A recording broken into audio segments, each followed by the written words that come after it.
ಶಿವಮೊಗ್ಗ ಜಿಲ್ಲೆಯಲ್ಲಿ ಅಕಾಲಿಕ ಮಳೆಯ ಅಬ್ಬರ ಜೋರಾಗಿದೆ. ಭದ್ರಾವತಿ ತಾಲೂಕಿನ ಹೊಳೆಹೊನ್ನೂರಲ್ಲಿ ಭಾರೀ ಮಳೆ ಸಂಭವಿಸಿದೆ. ಶಿವಮೊಗ್ಗ ಜಿಲ್ಲೆಯಲ್ಲಿ ಅಕಾಲಿಕ ಮಳೆ ಅಬ್ಬರ ಜೋರಾಗೇ ಇದೆ. ಭದ್ರಾವತಿ ತಾಲೂಕಿನ ಹೊಳೆಹೊನ್ನೂರಿನಲ್ಲಿ ಭಾರೀ ಮಳೆ ಸಂಭವಿಸಿದೆ. ಹನುಮಂತಾಪುರ, ಮಲ್ಲಾಪುರ, ಮಲ್ಲಿಗೇನಹಳ್ಳಿಯಲ್ಲಿ ಭರ್ಜರಿ ಮಳೆ ಸುರಿದಿದೆ. ಹಲವು ಗ್ರಾಮಗಳಲ್ಲಿ ಧರೆಗೆ ಉರುಳಿದ ಮರ ಹಾಗೂ ವಿದ್ಯುತ್ ಕಂಬಗಳು ಧರಾಶಾಹಿಯಾಗಿವೆ. ಗಾಳಿ ಮಳೆಗೆ ಹೆಂಚು, ಶೀಟ್ಗಳು ಹಾರಿ ಹೋಗಿರುವಂತಹ ಪ್ರಸಂಗಗಳು ಸಹ ಅಲ್ಲಿ ನಡೆದಿದೆ. ಗ್ರಾಮಗಳ ಸರ್ಕಾರಿ ಶಾಲೆಯ ಕಟ್ಟಡಕ್ಕೆ ಭಾರೀ ಹಾನಿ ಉಂಟಾಗಿದೆ ಈ ಅಕಾಲಿಕ ಮಳೆಯಿಂದ.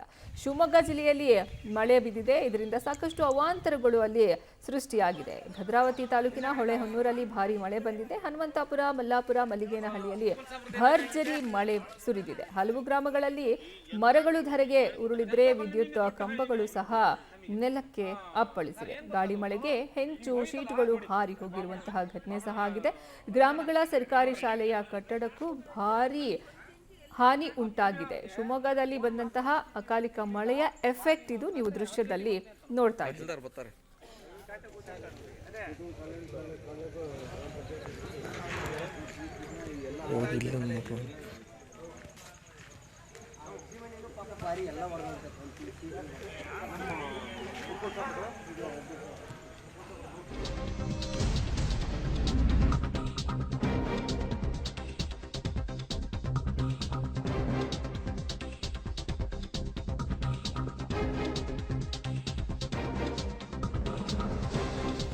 ಶಿವಮೊಗ್ಗದಲ್ಲಿ ಸಂಭವಿಸಿದ ಮಳೆಯಿಂದ 20ಕ್ಕೂ ಹೆಚ್ಚು ಮನೆಗಳಿಗೆ ಮಳೆ ನೀರು ನುಗ್ಗಿದೆ. ಬೋವಿ ಕಾಲೋನಿಯಲ್ಲಿ ಕಾಳಜಿ ಕೇಂದ್ರ ಸ್ಥಾಪನೆ ಮಾಡಲಾಗಿದೆ.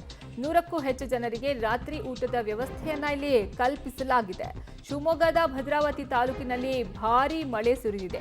ಮಲ್ಲಿಗೇನಹಳ್ಳಿಯ ಬೋವಿ ಕಾಲೋನಿಯಲ್ಲಿ ಅವಾಂತರವೇ ನಿರ್ಮಾಣ ಆಗಿದೆ. 20ಕ್ಕೂ ಹೆಚ್ಚು ಮನೆಗಳಿಗೆ ಮಳೆ ನೀರು ನುಗ್ಗಿದೆ. ಹೀಗಾಗಿ ಬೋವಿ ಕಾಲೋನಿಯಲ್ಲಿ ಕಾಳಜಿ ಕೇಂದ್ರವನ್ನ ಸ್ಥಾಪನೆ ಮಾಡಲಾಗಿದೆ. 100ಕ್ಕೂ ಹೆಚ್ಚು ಜನರಿಗೆ ರಾತ್ರಿ ಊಟದ ವ್ಯವಸ್ಥೆಯನ್ನ ಇಲ್ಲಿ ಮಾಡಲಾಗಿದೆ. ಬೋವಿ ಕಾಲೋನಿಯಲ್ಲಿ ಸಾಕಷ್ಟು ಪ್ರಮಾಣದಲ್ಲಿ ಮಳೆ ಬಂದಿದೆ. ಹೀಗಾಗಿ ಅಲ್ಲಿನ ಮನೆಗಳ ಶೀಟು, ಹಂಚು ಹಾರಿ ಹೋಗಿದೆ. ಇನ್ನು ಅಲ್ಲಿನ ಗ್ರಾಮಸ್ಥರಿಗೆ ಊಟದ ವ್ಯವಸ್ಥೆಯನ್ನ ಕಲ್ಪಿಸಲಾಗಿದೆ. ದೃಶ್ಯದಲ್ಲಿ ನೋಡ್ತಾ ಇದ್ದೀರಾ, ಭಾರೀ ಮಳೆಯಿಂದ ಶಿವಮೊಗ್ಗದ ಜನ ತತ್ತರಿಸಿ ಹೋಗಿದ್ದಾರೆ. ಹೀಗಾಗಿ ಅವರಿಗೆ ಊಟದ ವ್ಯವಸ್ಥೆಯನ್ನ ಮಾಡಲಾಗಿದೆ.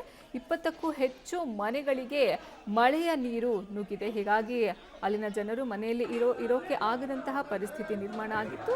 ಹೀಗಾಗಿ ಕಾಳಜಿ ಕೇಂದ್ರವನ್ನ ಬೋವಿ ಕಾಲೋನಿಯಲ್ಲಿ ತೆರೆಯಲಾಗಿದ್ದು ಅಲ್ಲಿ ಊಟದ ವ್ಯವಸ್ಥೆಯನ್ನ ಮಾಡಲಾಗಿದೆ.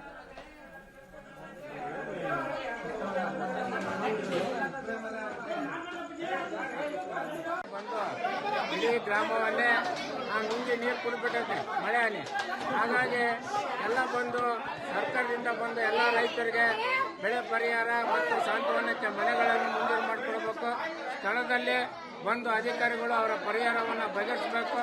ಇಲ್ಲದಿದ್ದರೆ ಗಂಜಿ ಕೇಂದ್ರ ತೆರೆದು ಕರೆಂಟ್ ಇಲ್ಲ, ನೀರಿಲ್ಲ, ಎಲ್ಲ ನೀರಿನ ವ್ಯವಸ್ಥೆ, ಕರೆಂಟಿನ ವ್ಯವಸ್ಥೆ ಹಾಗೂ ಅನಾಹುತ ಆಗಿರ್ತಕ್ಕಂಥ ಎಲ್ಲ ಜನಗಳಿಗೆ ರೇಷನ್ನು ಮತ್ತು ಅವ್ರಿಗೇನು ಬಟ್ಟೆ ಬರೆ ಎಲ್ಲ ನೀರಲ್ಲಿ ತೆಗೆದುಕೊಂಡಾಗುತ್ತೆ.